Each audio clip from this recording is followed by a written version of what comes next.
দোকানে বা রেস্টুরেন্টে গিয়েছিলাম ধোসা খাবারের জন্য, কিন্তু পেলাম না, কারণ আমরা নাকি দেরি করে ফেলেছি। আর জানোই তো এই সব খাবারগুলো একদম বেশিক্ষণ থাকে না, খুবই তাড়াতাড়ি শেষ হয়ে যায়। অগত্যায় ফিরে এলাম মুখটা কালো করে। তো বাড়িতে এসেই তাড়াতাড়ি করে চাল আর ডাল আমি ভিজিয়ে দিলাম, ভিজিয়ে তারপরে এটাকে পেস্ট করে রেখে দিলাম সারা রাতের জন্য। ভাবলাম যে সকালে উঠে এটাকে বানিয়ে ফেলবো।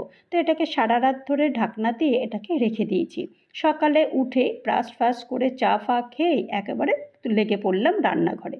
তো রান্নাঘরে এসেতে তারপরে এই বাদাম ছিল ঘরে, বাদামের চাটনি বানাবো। বাদামের চাটনিটা ভীষণ ভালো লাগে। তো বাদামটা একটু রোস্ট করে নিয়ে রসুন, কাঁচা লঙ্কা, জিরে আর জল দিয়ে ভালো করে এটাকে পেস্ট করে নিয়েছি। পেস্ট করে নেওয়ার পর তারপরে একটা বোলের মধ্যে ঢেলে একটু তড়কা লাগাতে হবে, তড়কা না লাগালে তো আর চাটনিটা তৈরি হয় না। তো এখানে তেল দিয়েছি, সর্ষে দিয়েছি, জিরে দিয়েছি, শুকনো লঙ্কা আর কারি পাতা দিয়ে ভালো করে ফোড়নটা দিয়েছি। ফোড়নটা এই বাদামের চাটনির মধ্যে দিয়ে দিয়েছি।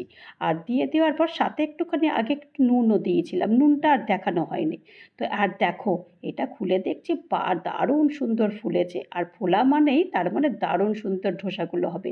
তো ধোসাগুলো একটার পর একটা তো আমি বানিয়ে ফেলছি, আর আমার বাড়ির সদস্যরা একটার পর একটা খেয়েই যাচ্ছে।